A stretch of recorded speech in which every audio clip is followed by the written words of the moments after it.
Bienvenidos. Antes de comenzar, déjame saber desde dónde y a qué hora nos escuchas. No olvides seguirnos y comentar si te gustan mis videos. Recuerda que nos puedes mandar tus historias al correo que dejamos en la descripción de todos nuestros videos. Sin más que decir, comencemos. Una hora de historias de terror para dormir. Número 1. El espejo. Cuando mi madre me contó lo que le sucedía, se apoderó de mí una tremenda duda y una preocupación que iba en aumento, aun cuando yo trataba de no pensar en ello. 20 días antes, mi madre se había fracturado una pierna al perder pie en la escalera de nuestra casa. Fue un verdadero triunfo conseguir una habitación en el Hospital de Santa Rosa, el mejor de todos los sanatorios de la ciudad. Como yo tenía urgente necesidad de salir de viaje, precisaba acomodar a mamá en un buen sitio donde disfrutara de toda clase de atenciones y cuidados. Sin embargo, yo experimentaba remordimientos por dejarla sola en un hospital, agobiada por el yeso y los dolores de la fractura. Pero mi trabajo en Tractors and Agricultural Machinery Co. me exigía ese viaje. Como inspector de ventas debía controlar, de tiempo en tiempo, las diferentes zonas que abarcaban los agentes viajeros, pues generalmente sucedía que algunos de los vendedores no trabajaban exhaustivamente sus plazas, en tanto que otros competidores realizaban magníficas ventas. Mi trabajo me gustaba y la compañía se había mostrado siempre muy generosa conmigo, valioso elemento, según el criterio de los jefes. Me habían otorgado un magnífico sueldo y me dispensaban muchas consideraciones. En estas circunstancias, yo no podía negarme cuando me necesitaban. La única solución que hallé fue dejar a mi madre en un buen sanatorio, al cuidado de una enfermera especial. Durante las 3 semanas que duró mi viaje, el hospital me tuvo al tanto, diariamente, de la salud de mi madre. Las noticias que recibía eran bastante favorables, con excepción de un aumento en la temperatura que se presenta después de medianoche, acompañado de una marcada alteración nerviosa. El día de mi regreso me presenté en la oficina tan solo para avisar de mi llegada y corrí al hospital a ver a mamá. Cuando ella me vio lanzó un extraño grito, que no era una exclamación de sorpresa ni de alegría. Era el grito que puede dar quien se encuentra en el interior de una casa en llamas y mira aparecer a un salvador. Así lo sentí yo. Era la hora de la comida. Con gran sorpresa comprobé que mamá casi no probaba bocado, no obstante que tenía enfrente su platillo favorito, chuletas de cerdo ahumadas y puré de espinacas. Estaba pálida, demacrada, y sus manos inquietas y temblorosas delataban el estado de sus nervios. Yo no me explicaba qué le había sucedido. Siempre había sido una mujer serena, controlada, optimista. Desde la muerte de mi padre, 10 años atrás, vivíamos solos con la servidumbre en nuestra enorme casa. No obstante que adoraba a mi padre, logró sobreponerse a su ausencia. Desde entonces nos identificamos de tal modo que llegamos a ser como una sola persona y jueces severos uno del otro. Su vida era sencilla y sin preocupaciones económicas. Con la herencia de mi padre y mi trabajo podíamos vivir con holgura.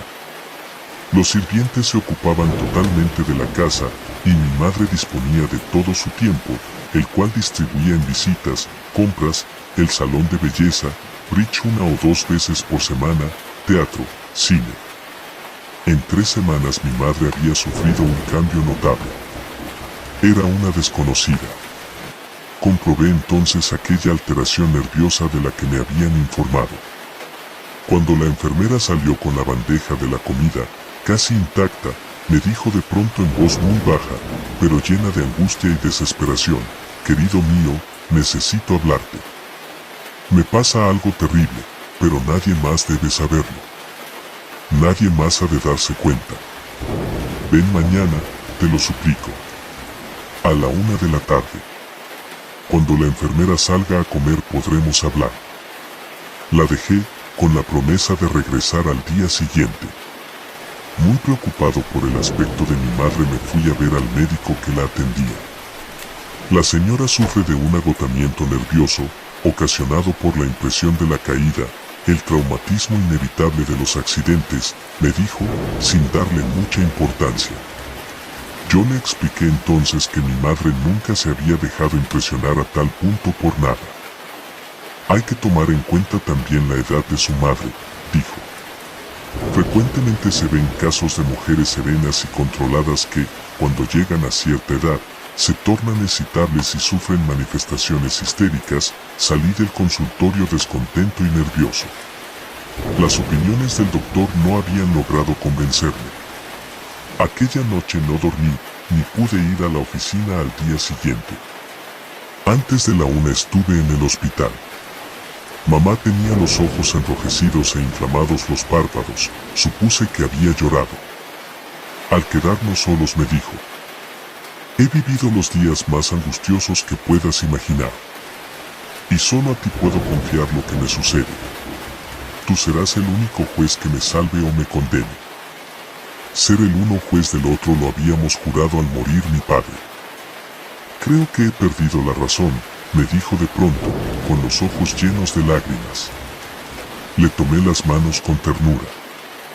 Cuéntamelo todo, le supliqué. Fue al día siguiente de tu partida, por la noche. Estaba preparándome para dormir, cuando entró en el cuarto Lulú, la enfermera nocturna, a darme una medicina que tomo a la medianoche. Recuerdo que me puso la píldora en la boca con una cucharilla y me ofreció un vaso con agua. Tragué la píldora y en ese momento, no sé por qué, miré hacia el espejo del ropero y... Mamá interrumpió bruscamente su relato y se cubrió la cara con las manos. Traté de calmarla acariciándole los cabellos. Cuando se descubrió la cara y pude ver sus ojos, un estremecimiento recorrió mi cuerpo. Permanecimos un rato en silencio como dos extraños, uno frente al otro. No le pregunté lo que había pasado, ni lo que había visto o creído ver en el espejo. Real o imaginado, debía ser algo tremendo para lograr desquiciarla hasta ese grado. Creo que grité y después perdí el sentido, continuó diciendo mamá. A la mañana siguiente pensé que todo había sido un sueño. Pero por la noche, a la misma hora, volvió a suceder y lo mismo sucede noche a noche. Después de esta plática con mi madre también yo comencé a vivir los días más angustiosos de mi existencia. Perdí el interés por mi trabajo, me sentía cansado y lento. Durante las horas que pasaba en la oficina me convertía en un autómata. Creo que he perdido la razón. El relato interrumpido, la angustia transformando su rostro, su desesperación, giraban de continuo en mi mente. Cuando la enfermera Lulú me dio la pastilla miré hacia el espejo. Traté de apartar de su mente el temor que yo mismo empezaba a sentir. Le prometí aclararlo todo y devolverle la tranquilidad y la confianza en sí misma. Dadas las condiciones en que se encontraba, los médicos decidieron que necesitaba mayor reposo y solo me permitieron visitarla miércoles y domingos. Yo pasaba los días y la mayor parte de las noches tratando de encontrar alguna explicación a todo aquello y la forma de remediarlo. Un día pensé que tal vez a mi madre le desagradaba la enfermera Lulú, en forma consciente o inconsciente, o le recordaba alguna vivencia de su infancia, provocando esto aquella extraña situación. Inmediatamente fui a ver a la jefa de enfermeras para suplicarle que cambiara a la enfermera de noche. Creí haber acertado. La señorita Dubuige sustituyó a la enfermera Lulú, con gran satisfacción de mi parte. Esto sucedió un jueves y tuve que esperar hasta el domingo para saber el resultado del cambio. El domingo desperté temprano y me vestí sin tardanza.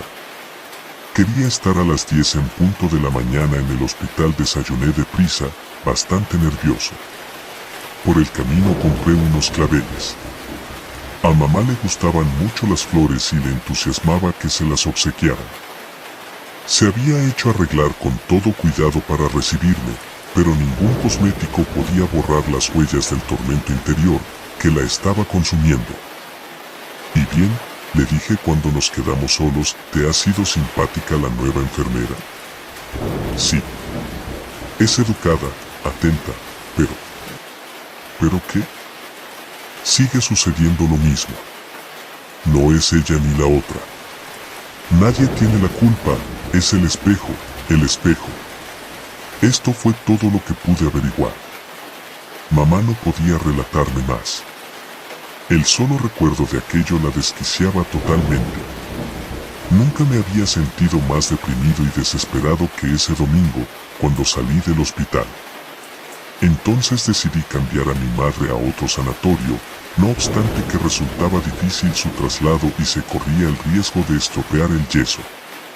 Pero no podía dejarla así, consumiéndose día a día. Tal vez en otro sitio se tranquilizara y olvidase aquella pesadilla. Su cuarto de hospital era bueno, de los mejores que había allí. Escrupulosamente limpio y con muebles cuidados y agradables. Y el espejo era tan solo el espejo de un ropero. Bajo ningún aspecto resultaba deprimente aquel cuarto, lleno de luz y soleado, con una ventana al jardín. Sin embargo, a ella podía no gustarle y predisponerse ánimo para aquella situación. Durante días busqué, en los ratos que mi trabajo me dejaba libres, un buen lugar donde llevarla. En los sanatorios de primera no había sitio, y sin muchas solicitudes, que eran atendidas por riguroso turno. Y en los sanatorios donde encontraba lugar, los cuartos eran deprimentes y hasta sórdidos. No era posible llevar a mamá, en el estado en que se hallaba, a un sitio donde solo se agravaría su trastorno. Ese día llegué al hospital muy desilusionado. Temía entrar en el cuarto de mamá y darle la noticia de que no había encontrado dónde cambiarla. Ella estaba terriblemente pálida y decaída. Parecía la sombra, el recuerdo de una hermosa y sana mujer. Hablábamos los dos con dificultad, con grandes pausas, dando vueltas y rodeos, esquivando la verdad. Cuando por fin le dije que no era posible sacarla de allí, se llevó el pañuelo a la boca y sollozó, lenta y dolorosamente, como el que sabe que no hay salvación posible. El viento penetraba por la ventana abierta y era también pesado y sombrío como aquella tarde de octubre. El fuerte olor de los tilos que llenaba el cuarto me asfixiaba. Ella seguía sollozando, ahora sordamente. Su dolor y su desesperanza me entorpecían y destrozaban. Haría todo por salvarla, por no abandonarla en aquel abismo. Sentía que la noche había caído sobre ella, cubriéndola, y ella se revolvía entre sombras, indefensa, sola. Resolví entonces permanecer a su lado y rescatarla. Pedí que me pusieran una cama adicional y avisé que la acompañaría por las noches. A nadie le sorprendió mi decisión. Aquella noche, primera que pasé en el hospital con mamá, cenamos carnero al horno y puré de papa, compota de manzana y café con leche y bizcochos. Mi madre se había recobrado mucho con mi sola presencia. Cenó con regular apetito. Después fumamos varios cigarrillos, tal como lo acostumbrábamos en casa, y charlamos tranquilamente. Hacia las 10 de la noche entró en el cuarto la señorita Eduviges para arreglar la cama de mamá y revisar que la pierna fracturada estuviera en correcta posición para la noche. Yo las observé con gran atención, pero la actitud de ambas resultaba completamente normal. Miré hacia el espejo. Allí se reflejaba la imagen de la señorita Eduviges, alta, muy delgada, casi huesuda. En su cara amable, enmarcada por sedoso cabello castaño, destacaban los gruesos lentes de miope. El espejo reflejó por algunos minutos aquella imagen, exacta, fiel. Mi madre estaba en calma y sin tensión aparente. Seguimos platicando y haciendo proyectos. Nuestra casa necesitaba, desde hacía tiempo, un buen arreglo. Desde la muerte de papá no le habíamos hecho nada. Yo sugería encomendar la reparación a un buen arquitecto, pero mamá opinaba que eso nos resultaría muy costoso y proponía que era mejor conseguir algunos operarios y nosotros mismos dirigir la obra según nuestro deseo. Eran pasadas las 11 de la noche y yo empezaba a sentirme inquieto ante la proximidad de los acontecimientos. Comencé a desnudarme lentamente y con todo cuidado para evitar que algún movimiento brusco denunciara mi nerviosidad y mi madre se diera cuenta. Quería ante todo comunicarle calma.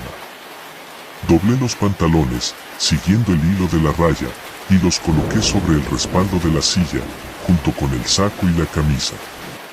Ya en pijama me tendí sobre la cama sin deshacerla todavía. Desde allí dominaba, sin ninguna dificultad, la cama de mamá y el espejo.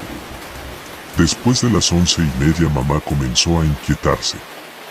Movía las manos constantemente, las apretaba, se las llevaba hacia la cara. Su frente estaba húmeda. No pudo seguir conversando. Unos minutos antes de las 12 de la noche llegó la señorita Eduviges, trayendo una charolita con un vaso de agua y una pastilla en una cuchara. Cuando ella entró me incorporé sobre las almohadas para observar mejor. Ella llegó hasta la cama de mamá y, a tiempo que le decía, «¿Cómo se siente la señora?», le acercaba a la boca la cuchara con la pastilla y hacía que la tomara. En ese momento mamá gritó. Miré el espejo, allí no se reflejaba la imagen de Eduviges. El espejo estaba totalmente deshabitado y oscuro, ensombrecido de pronto. Sentí que algo se rebullía en mi interior, tal vez el estómago, y se contraía. Después experimenté un gran vacío dentro de mí igual que en el espejo. «¿Qué pasa, señora? ¿Qué pasa?», oí que decía la enfermera. Yo no podía apartar la vista del espejo. Ahora tenía la casi seguridad de que de aquel vacío, de aquella nada, iba a surgir algo, no sé qué, pero algo que debía ser inaudito y terrible, algo cuya vista ni yo ni nadie podría soportar. Me sentí temblar y un sudor frío corrió por mi frente. Aquella angustia que empecé a sentir en el estómago iba creciendo, en tal forma que sin poder ya más lancé un grito ahogado y me cubrí la cara con las manos. Oí que la enfermera salía corriendo. Haciendo un poderoso esfuerzo llegué hasta la cama de mamá. Ella temblaba de pies a cabeza. Estaba lívida y su mirada tenía una expresión de extravío. Parecía febril. Le apreté las manos con fuerza, y ella supo entonces que yo había compartido ya aquella terrible cosa. En ese momento volvió la enfermera Eduviges acompañada por 2 médicos. «Siempre sucede lo mismo, noche tras noche», dijeron dirigiéndose a mí, «a la misma hora se presentan estos trastornos». Yo no les hice ningún comentario, sabía que no podría pronunciar ni una palabra. «Póngale una inyección de Serenal», le ordenaron a Eduviges. Después salieron los 3. La enfermera regresó rápidamente con la inyección. Mientras se la aplicaba a mi madre, me atreví a mirar el espejo. Allí se reflejaba la imagen de ella, la cama de mamá, mi rostro desencajado. Eran entonces las 12:20. Durante 5 días sufrimos, noche a noche, mi madre y yo aquella tremenda cosa del espejo. Yo entendía entonces el cambio sufrido por mi madre, su desesperación, su hermetismo. No había palabras para describir aquella serie de sensaciones que uno iba sintiendo y padeciendo hasta la desesperación. Y cada vez el presentimiento de que algo iba a surgir de pronto, se hacía más cercano, inmediato casi. Y no podríamos soportarlo, lo sabíamos bien. Entonces pensé que la única solución consistiría en cubrir el espejo. Sería como levantar un muro impenetrable. Un muro que nos salvara de... Decidimos cubrir el espejo con una sábana. Cerca de las 11 de la noche llevé a cabo nuestro plan. Cuando la señorita Eduviges se presentó, como de costumbre, un poco antes de las 12 de la noche, con su pastilla y su vaso de agua, el espejo se encontraba cubierto. Mi madre y yo nos miramos satisfechos de haber acertado. Pero de pronto, bajo la sábana que cubría el espejo, empezaron a transparentarse figuras informes, masas oscuras que se movían angustiosamente, pesadamente. como si trataran en un esfuerzo desesperado de traspasar un mundo o el tiempo mismo.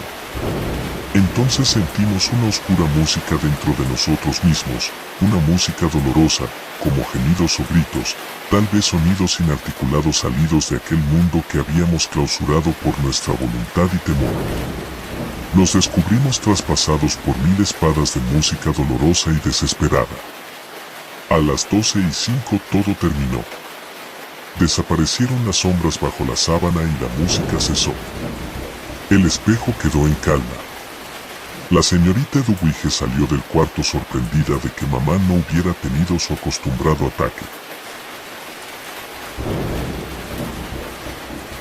Número 2. El espectro. Todas las noches, en el Grand Splendid de Santa Fe, Enid y yo asistimos a los estrenos cinematográficos. Ni borrascas ni noches de hielo nos han impedido introducirnos, a las 10 en punto, en la tibia penumbra del teatro. Allí, desde uno u otro palco, seguimos las historias del film con un mutismo y un interés tales que podrían llamar sobre nosotros la atención, de ser otras las circunstancias en que actuamos. Desde uno u otro palco, he dicho, pues su ubicación nos es indiferente. Y aunque la misma localidad llegue a faltarnos alguna noche, por estar el Splendid en pleno, nos instalamos, mudos y atentos siempre a la representación, en un palco cualquiera ya ocupado. No estorbamos, creo, o, por lo menos, de un modo sensible. Desde el fondo del palco, o entre la chica del antepecho y el novio adherido a su nuca, Enid y yo, aparte del mundo que nos rodea, somos todo ojos hacia la pantalla. Y si en verdad alguno, con escalofríos de inquietud cuyo origen no alcanza a comprender, vuelve a veces la cabeza para ver lo que no puede, o siente un soplo helado que no se explica en la cálida atmósfera. Nuestra presencia de intrusos no es nunca notada, pues preciso es advertir ahora que Enid y yo estamos muertos. De todas las mujeres que conocí en el mundo vivo, ninguna produjo en mí el efecto que Enid. La impresión fue tan fuerte que la imagen y el recuerdo mismo de todas las mujeres se borró. En mi alma se hizo de noche, donde se alzó un solo astro imperecedero, Enid. La sola posibilidad de que sus ojos llegaran a mirarme sin indiferencia, deteníame bruscamente el corazón. Y ante la idea de que alguna vez podía ser mía, la mandíbula me temblaba. Enid. Tenía ella entonces, cuando vivíamos en el mundo, la más divina belleza que la epopeya del cine ha lanzado a miles de leguas y expuesto a la mirada fija de los hombres. Sus ojos, sobre todo, fueron únicos, y jamás terciopelo de mirada tuvo un marco de pestañas como los ojos de Enid, terciopelo azul, húmedo y reposado, como la felicidad que sollozaba en ella. La desdicha me puso ante ella cuando ya estaba casada. No es ahora del caso ocultar nombres. Todos recuerdan a Duncan Wyoming, el extraordinario actor que, comenzando su carrera al mismo tiempo que William Hart, tuvo, como este y a la par de este, las mismas hondas virtudes de interpretación viril. Hart ha dado al cine todo lo que podíamos esperar de él, y es un astro que cae. De Wyoming, en cambio, no sabemos lo que podíamos haber visto, cuando apenas en el comienzo de su breve y fantástica carrera creó, como contraste con el empalagoso héroe actual, el tipo de varón rudo, áspero, feo, negligente y cuanto se quiera, pero hombre de la cabeza a los pies, por la sobriedad, el empuje y el carácter distintivos del sexo. Hart prosiguió actuando y ya lo hemos visto. Wyoming nos fue arrebatado en la flor de la edad, en instantes en que daba fin a 2 cintas extraordinarias, según informes de la empresa, El Páramo y Más allá de lo que se ve. Pero el encanto, la absorción de todos los sentimientos de un hombre, que ejerció sobre mi Enid, no tuvo sino una amargura. Wyoming, que era su marido, era también mi mejor amigo. Habíamos pasado 2 años sin vernos con Duncan, él, ocupado en sus trabajos de cine, y yo en los míos de literatura. Cuando volví a hallarlo en Hollywood, ya estaba casado. Aquí tienes a mi mujer, me dijo echándomela en los brazos. Y a ella. Apriétalo bien, porque no tendrás un amigo como Grant. Y bésalo, si quieres. No me besó, pero al contacto con su melena en mi cuello, sentí en el escalofrío de todos mis nervios que jamás podría yo ser un hermano para aquella mujer. Vivimos 2 meses juntos en el Canadá, y no es difícil comprender mi estado de alma respecto de Enid. Pero ni en una palabra, ni en un movimiento, ni en un gesto me vendí ante Wyoming. Solo ella leía en mi mirada, por tranquila que fuera, cuán profundamente la deseaba. Amor, deseo. Una y otra cosa eran en mí gemelas, agudas y mezcladas, porque si la deseaba con todas las fuerzas de mi alma incorpórea, la adoraba con todo el torrente de mi sangre substancial. Duncan no lo veía. ¿Cómo podía verlo? A la entrada del invierno regresamos a Hollywood, y Wyoming cayó entonces con el ataque de gripe que debía costarle la vida. Dejaba a su viuda con fortuna y sin hijos. Pero no estaba tranquilo, por la soledad en que quedaba su mujer. No es la situación económica, me decía, sino el desamparo moral. Y en este infierno del siglo. En el momento de morir, bajándonos a su mujer y a mí hasta la almohada, y con voz ya difícil. Confíate a Grant, Enid. Mientras lo tengas a él, no temas nada. Y tú, viejo amigo, vela por ella. Sé su hermano, no prometas. Ahora puedo ya pasar al otro lado. Nada de nuevo en el dolor de Enid y el mío. A los 7 días regresábamos al Canadá, a la misma choza estival que un mes antes nos había visto a los 3 cenar ante la carpa. Como entonces, Enid miraba ahora el fuego, achuchada por el sereno glacial, mientras yo, de pie, la contemplaba. Y Duncan no estaba más. Debo decirlo, en la muerte de Wyoming yo no vi sino la liberación de la terrible águila enjaulada en nuestro corazón, que es el deseo de una mujer a nuestro lado que no se puede tocar. Yo había sido el mejor amigo de Wyoming, y mientras él vivió, el águila no deseó su sangre, se alimentó, la alimenté, con la mía propia. Pero entre él y yo se había levantado algo más consistente que una sombra. Su mujer fue, mientras él vivió, y lo hubiera sido eternamente, intangible para mí. Pero él había muerto. No podía Wyoming exigirme el sacrificio de la vida en que él acaba de fracasar. Y Enid era mi vida, mi porvenir, mi aliento y mi ansia de vivir, que nadie, ni Duncan, ni amigo íntimo, pero muerto, podía negarme. Vela por ella. Sí, más dándole lo que él le había restado al perder su turno, la adoración de una vida entera consagrada a ella. Durante 2 meses, a su lado de día y de noche, velé por ella como un hermano. Pero al tercero caí a sus pies, Enid me miró inmóvil, y cegaramente subieron a su memoria los últimos instantes de Wyoming, porque me rechazó violentamente. Pero yo no quité la cabeza de su falda. Te amo, Enid, le dije. Sin ti me muero. Tú, Guillermo, murmuró ella. Es horrible oírte decir esto. Todo lo que quieras, repliqué. Pero te amo inmensamente. Cállate, cállate. Y te he amado siempre. Ya lo sabes. No, lo sé. Sí, lo sabes. Enid me apartaba siempre, y yo resistía con la cabeza entre sus rodillas. Dime que lo sabías. No, cállate. Estamos profanando. Dime que lo sabías. Guillermo. Dime solamente que sabías que siempre te he querido. Sus brazos se rindieron cansados, y yo levanté la cabeza. Encontré sus ojos al instante, un solo instante, antes que Enid se doblegara a llorar sobre sus propias rodillas.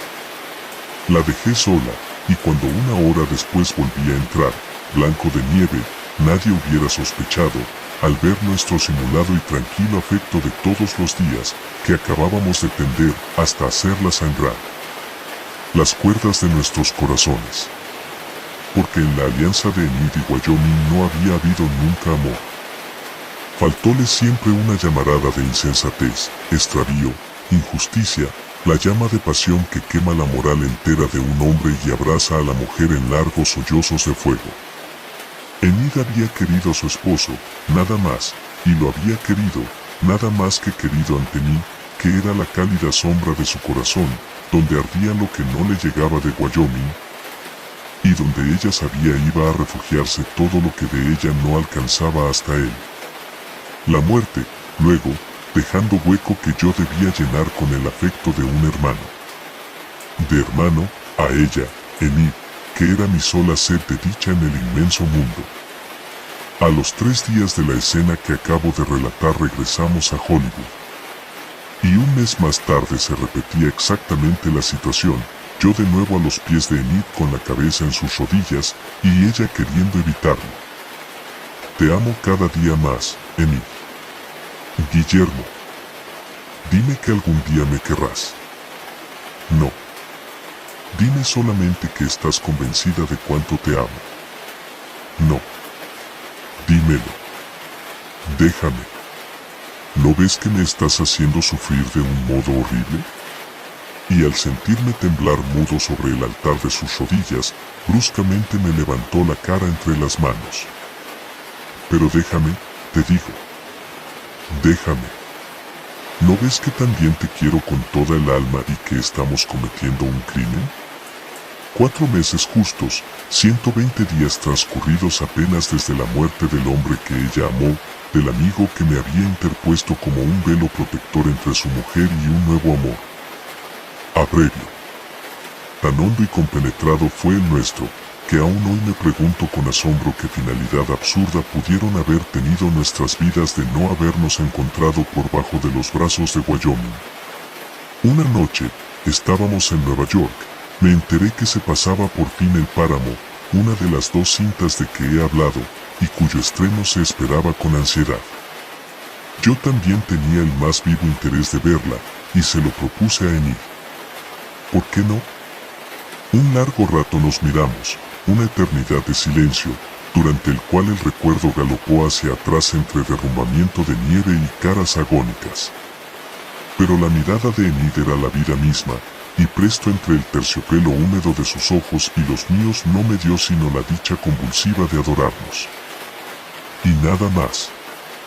Fuimos al Metropole, y desde la penumbra rojiza del palco vimos aparecer, enorme y con el rostro más blanco que la hora de morir, a Duncan Wyoming. Sentí temblar bajo mi mano el brazo de Enid. Duncan. Sus mismos gestos eran aquellos. Su misma sonrisa confiada era la de sus labios. Era su misma enérgica figura la que se deslizaba adherida a la pantalla. Y a 20 metros de él, era su misma mujer la que estaba bajo los dedos del amigo íntimo. Mientras la sala estuvo a oscuras, ni Enid ni yo pronunciamos una palabra ni dejamos un instante de mirar. Largas lágrimas rodaban por sus mejillas y me sonreía. Me sonreía sin tratar de ocultarme sus lágrimas. Sí, comprendo, amor mío, murmuré, con los labios sobre el extremo de sus pieles, que, siendo un obscuro detalle de su traje, era asimismo toda su persona idolatrada. Comprendo, pero no nos rindamos. Sí. Así olvidaremos. Por toda respuesta, Enid, sonriéndome siempre, se recogió muda a mi cuello. A la noche siguiente volvimos. ¿Qué debíamos olvidar? La presencia del otro, vibrante en el haz de luz que lo transportaba a la pantalla palpitante de la vida, su inconsciencia de la situación, su confianza en la mujer y el amigo. Esto era precisamente a lo que debíamos acostumbrarnos. Una y otra noche, siempre atentos a los personajes, asistimos al éxito creciente de El Páramo.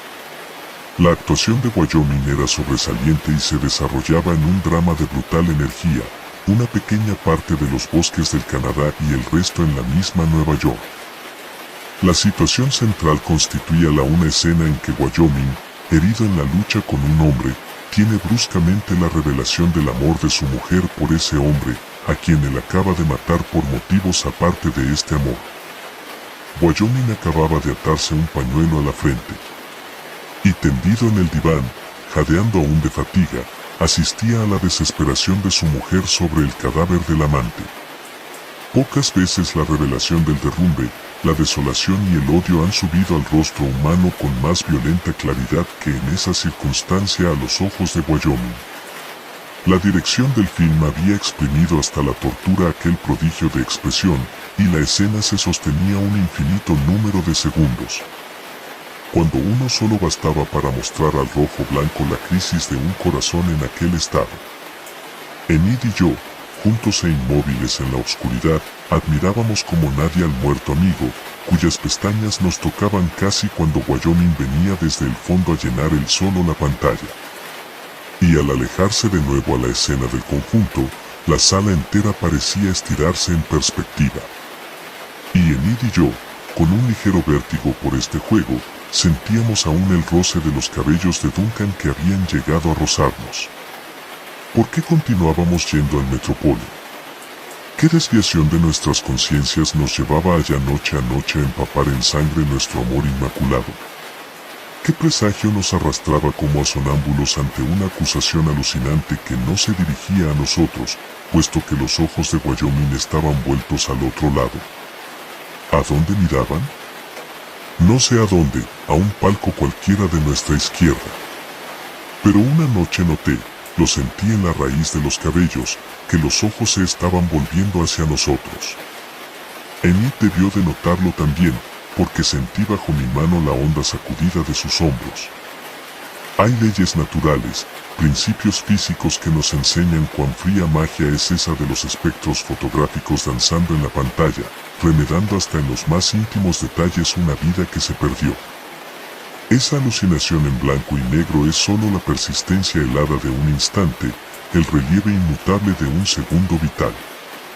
Más fácil nos sería ver a nuestro lado a un muerto que deja la tumba para acompañarnos, que percibir el más leve cambio en el rostro lívido de un film. Perfectamente. Pero a despecho de las leyes y los principios, Wyoming nos estaba viendo. Si para la sala, el páramo era una ficción novelesca, y Wyoming vivía solo por una ironía de la luz, si no era más que un frente eléctrico de láminas sin costados ni fondo, para nosotros, Wyoming, Enid y yo. La escena filmada vivía flagrante, pero no en la pantalla, sino en un palco, donde nuestro amor sin culpa se transformaba en monstruosa infidelidad ante el marido vivo. ¿Farsa del actor? ¿Odio fingido por Duncan ante aquel cuadro de El Páramo? No. Allí estaba la brutal revelación, la tierna esposa y el amigo íntimo en la sala de espectáculos, riéndose, con las cabezas juntas, de la confianza depositada en ellos. Pero no nos reíamos, porque noche a noche, palco tras palco, la mirada se iba volviendo cada vez más a nosotros. Falta un poco aún, me decía yo. Mañana será, pensaba Enid. Mientras el Metropole ardía de luz, el mundo real de las leyes físicas se apoderaba de nosotros y respirábamos profundamente. Pero en la brusca cesación de luz, que como un golpe sentíamos dolorosamente en los nervios, el drama espectral nos cogía otra vez.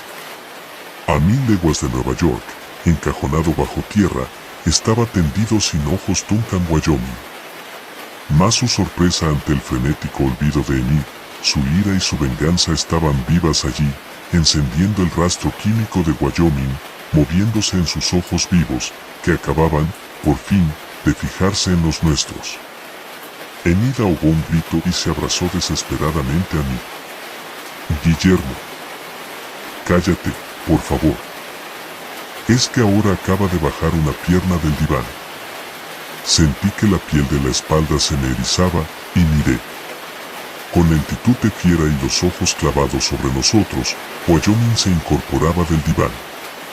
Enid y yo lo vimos levantarse, avanzar hacia nosotros desde el fondo de la escena, llegar al monstruoso primer plano. Un fulgor deslumbrante nos cegó, a tiempo que Enid lanzaba un grito. La cinta acababa de quemarse, mas, en la sala iluminada las cabezas todas estaban vueltas hacia nosotros. Algunos se incorporaron en el asiento a ver lo que pasaba. La señora está enferma, parece una muerta, dijo alguno en la platea. Más muerto parece él, agregó otro. ¿Qué más? Nada, sino que en todo el día siguiente Enid y yo no nos vimos. Únicamente al mirarnos por primera vez de noche para dirigirnos al Metropole, Enid tenía ya en sus pupilas profundas la tiniebla del más allá, y yo tenía un revólver en el bolsillo.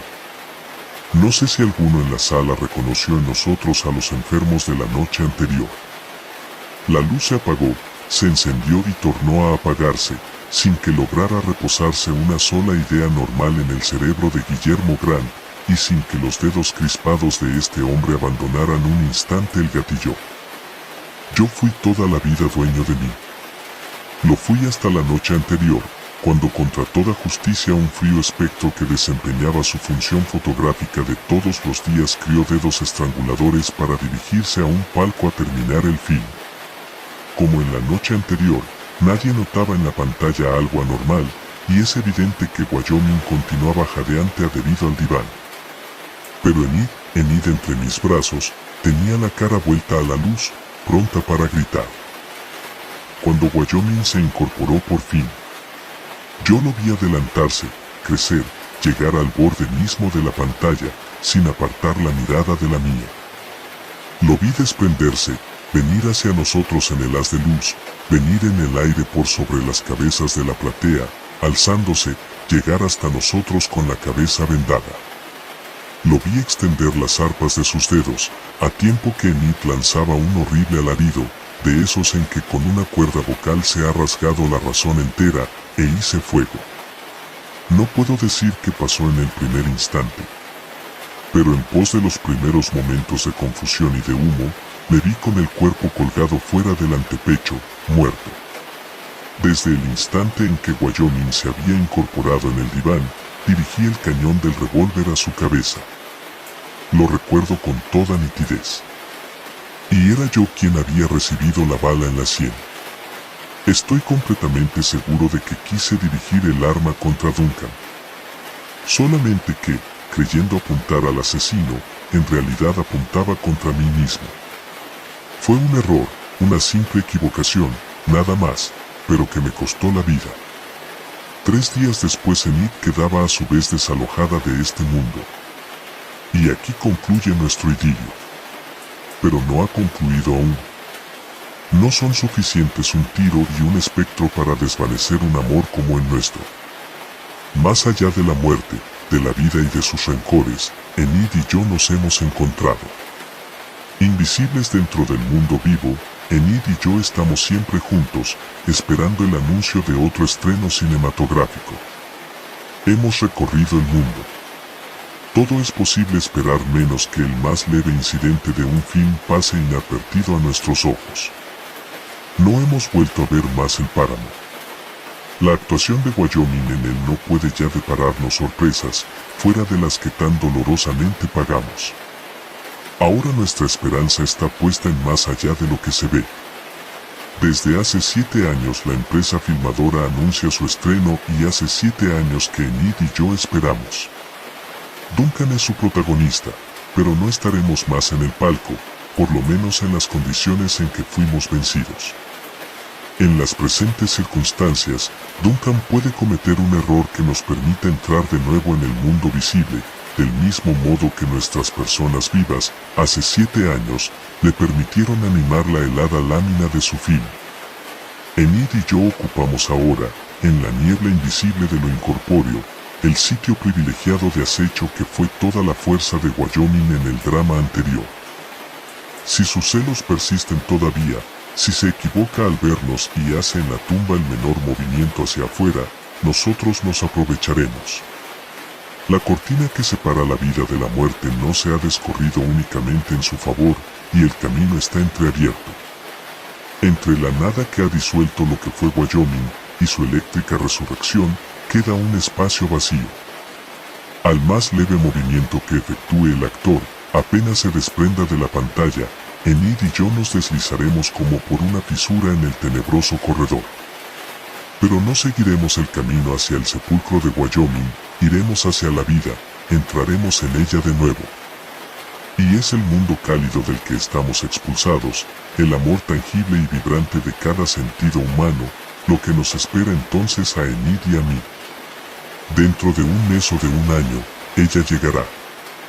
Solo nos inquieta la posibilidad de que más allá de lo que se ve se estrene bajo otro nombre, como es costumbre en esta ciudad.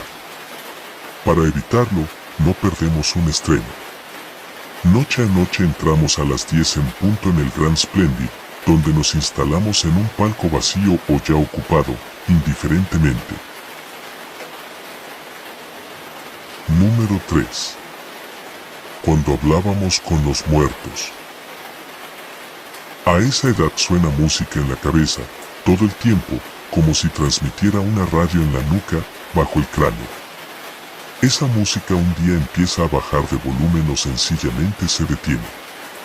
Cuando eso pasa, uno deja de ser adolescente. Pero no era el caso, ni de cerca, de la época en que hablábamos con los muertos. Entonces la música estaba a todo volumen y sonaba como Slayer, Raining Blood. Empezamos con la copa en casa de la polaca, encerradas en su pieza. Teníamos que hacerlo en secreto porque Mara, la hermana de la polaca, les tenía miedo a los fantasmas y a los espíritus, le tenía miedo a todo, era una pendeja estúpida. Y teníamos que hacerlo de día, por la hermana en cuestión y porque la polaca tenía mucha familia. Todos se acostaban temprano, y lo de la copa no le gustaba a ninguno porque eran recontracatólicos, de ir a misa y rezar el rosario. La única con onda de esa familia era la polaca, y ella había conseguido una tabla ouija tremenda, que venía como oferta especial con unos suplementos sobre magia, brujería y hechos inexplicables que se llamaban el mundo de lo oculto, que se vendían en kioscos de revistas y se podían encuadernar. La ouija ya la habían regalado varias veces con los fascículos, pero siempre se agotaba antes de que cualquiera de nosotras pudiera juntar el dinero para comprarla. Hasta que la polaca se tomó las cosas en serio, ahorró, y ahí estábamos con nuestra preciosa tabla, que tenía los números y las letras en gris, fondo rojo y unos dibujos muy satánicos y místicos. Todo alrededor del círculo central. Siempre nos juntábamos 5, yo, Julita, la Pinocha, le decíamos así porque era de madera, la más bestia en la escuela, no porque tuviera nariz grande, la polaca y Nadia. Las 5 fumábamos, así que a veces la copa parecía flotar en humo cuando jugábamos, y les dejábamos la habitación apestando a la polaca y a su hermana. Para colmo, cuando empezamos con la copa era invierno, así que no podíamos abrir las ventanas porque nos cagábamos de frío.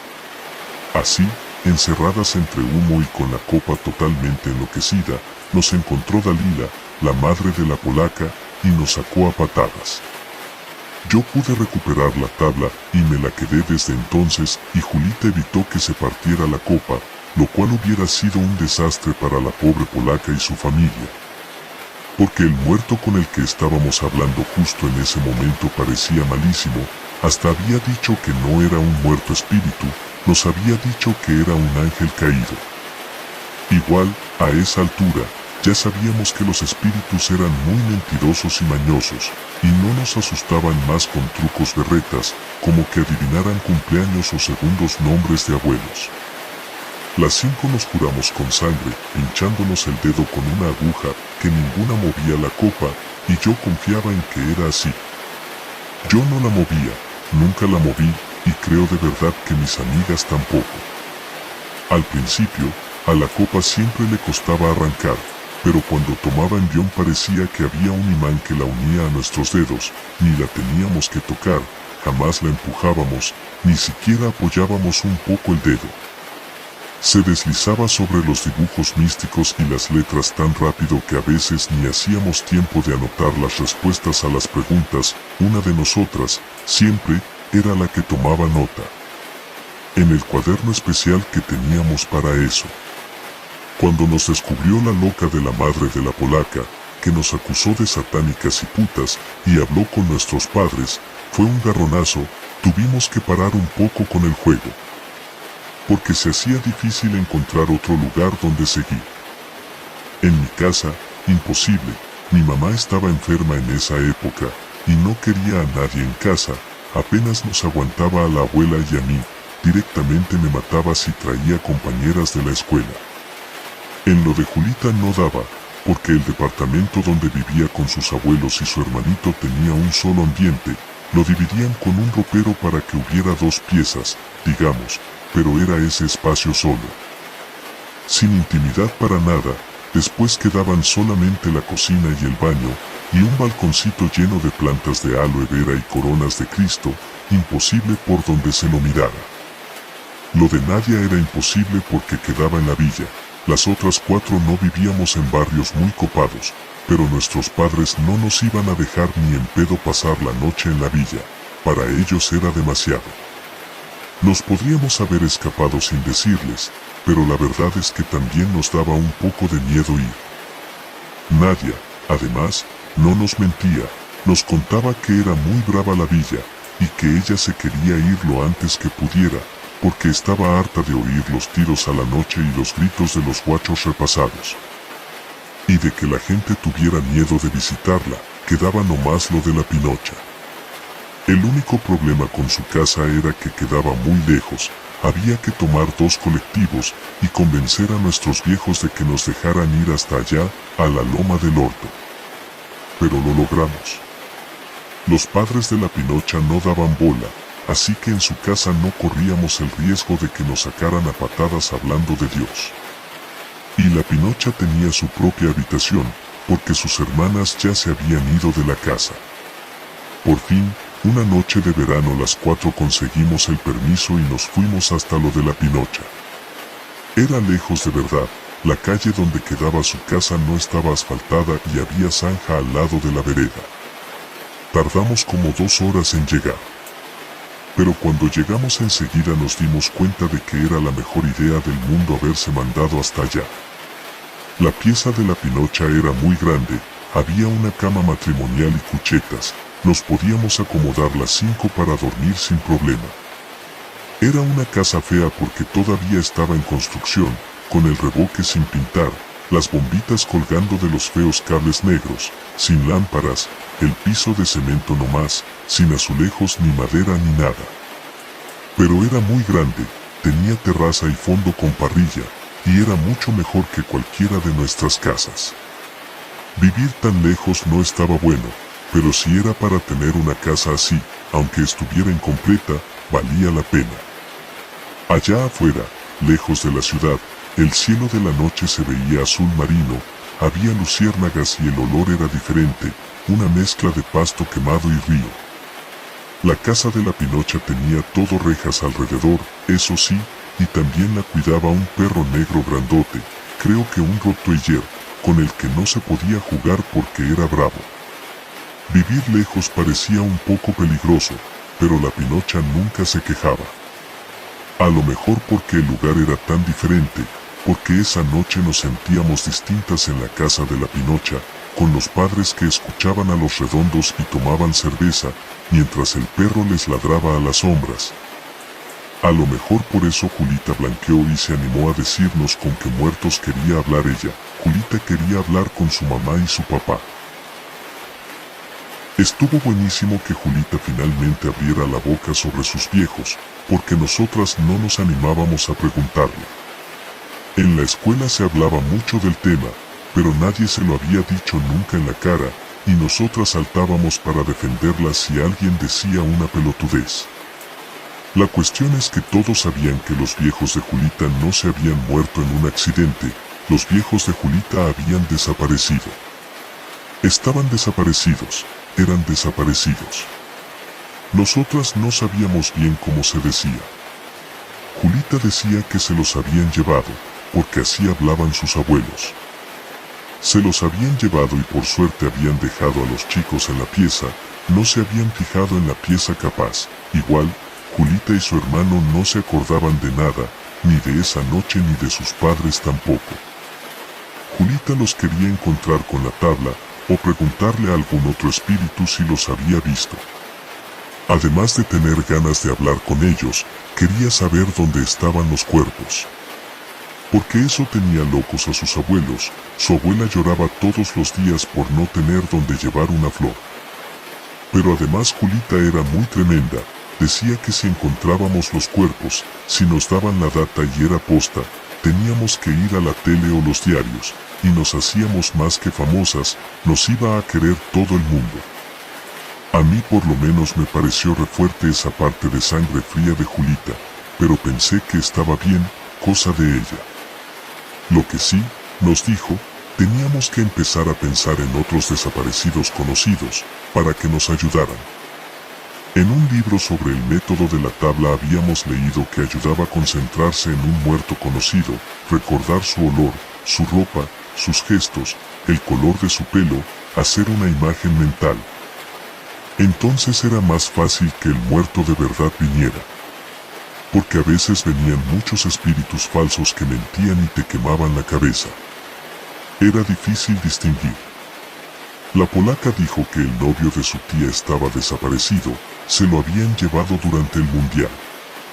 Todas nos sorprendimos porque la familia de la polaca era recareta. Ella nos aclaró que casi nunca hablaban del tema, pero a ella se lo había contado la tía, medio borracha, después de un asado en su casa, cuando los hombres hablaban con nostalgia de Kempes y el campeonato del mundo. Y ella se sulfuró, se tomó un trago de vino tinto y le contó a la polaca sobre su novio y lo asustada que había estado ella. Nadia aportó a un amigo de su papá, que cuando ella era chica venía a comer seguido los domingos y un día no había venido más. Ella no había registrado mucho la falta de ese amigo, sobre todo porque él solía ir mucho a la cancha con su viejo y a ella no la llevaban a los partidos. Sus hermanos registraron más que ya no venía, le preguntaron al viejo y al viejo no le dio para mentirles, para decirles que se habían peleado o algo así. Les dijo a los chicos que se lo habían llevado, lo mismo que decían los abuelos de Julita. Después, los hermanos le contaron a Nadia. En ese momento, ni los chicos ni Nadia tenían idea de a dónde se lo habían llevado, o de si llevarse a alguien era común, si era bueno o era malo. Pero ahora ya todas sabíamos de esas cosas, después de la película La Noche de los Lápices, que nos hacía llorar a los gritos, la alquilábamos como una vez por mes, y el Nunca Más que la Pinocha había traído a la escuela. Porque en su casa se lo dejaban leer, y lo que contaban las revistas y la televisión.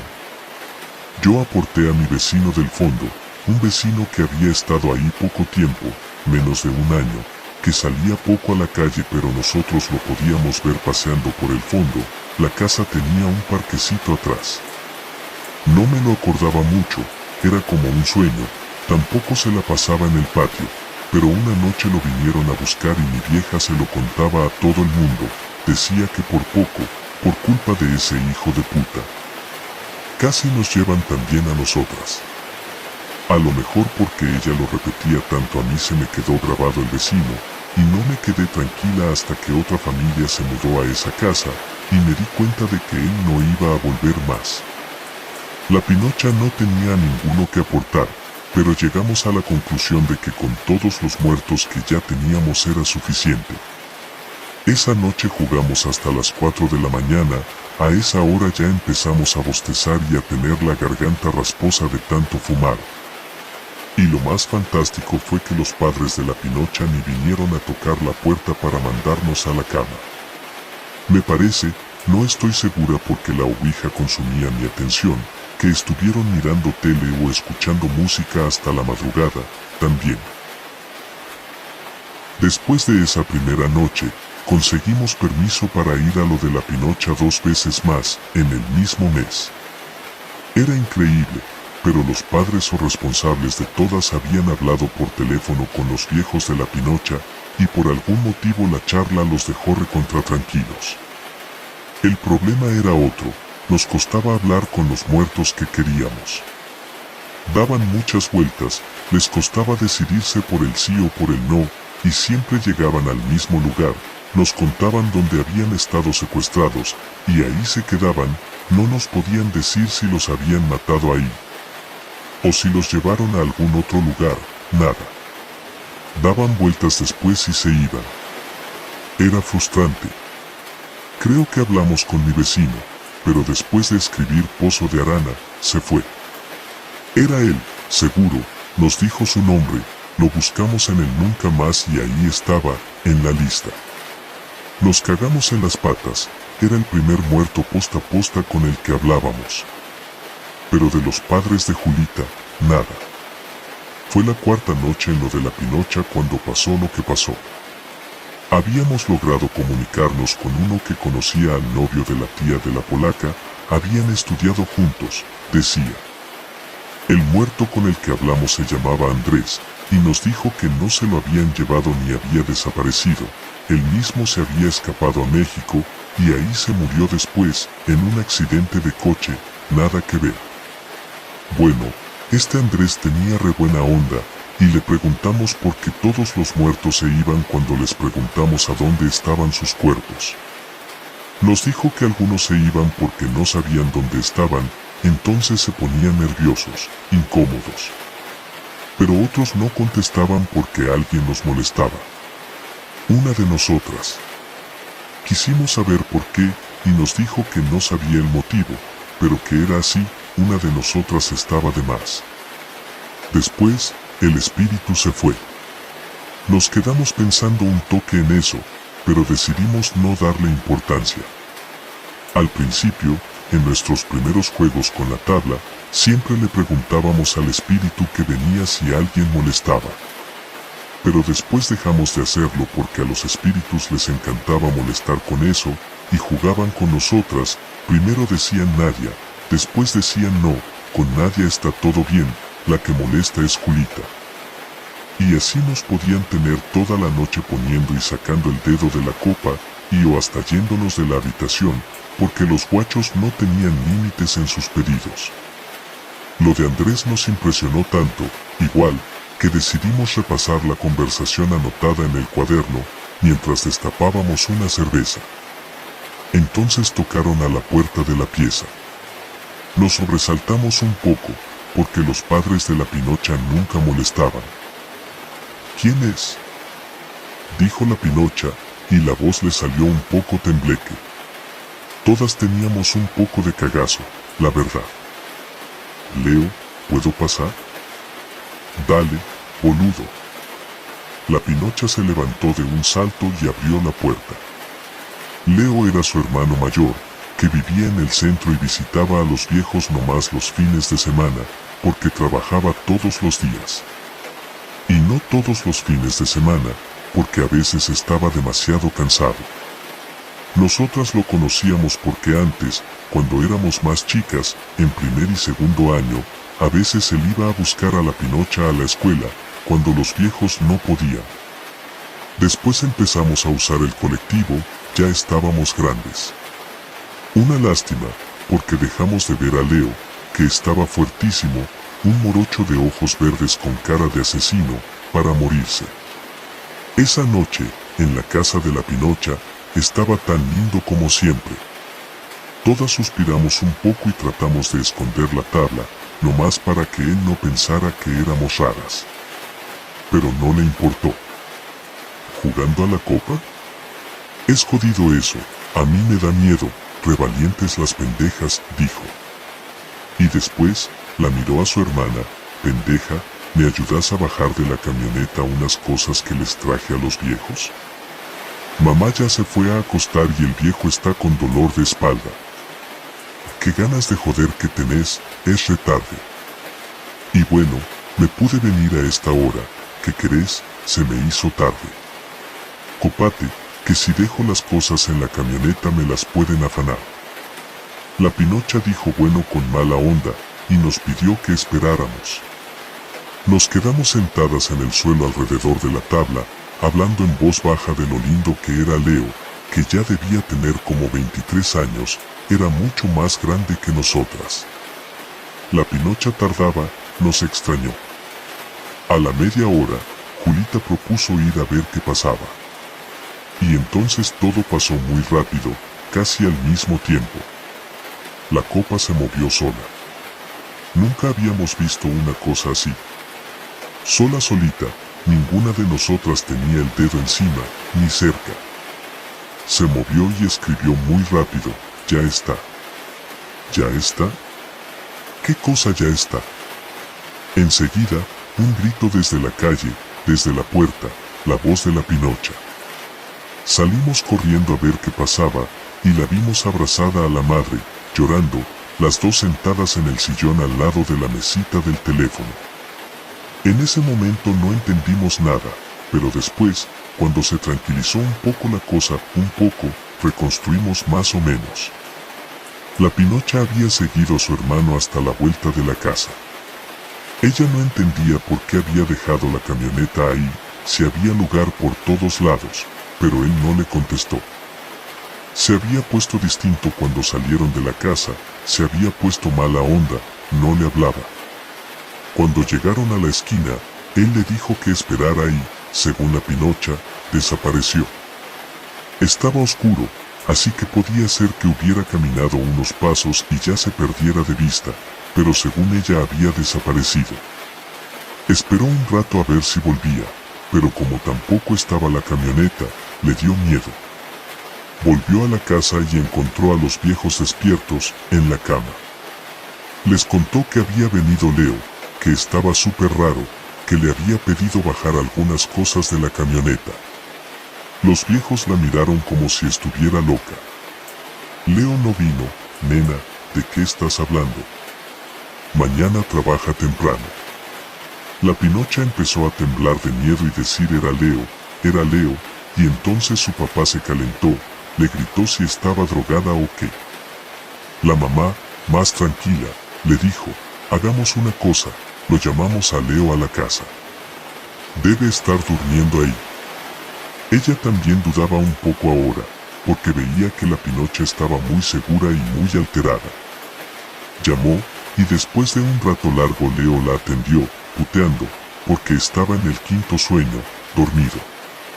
La madre le dijo después te explico o algo así, y se puso a tranquilizar a la Pinocha, que tuvo tremendo ataque de nervios.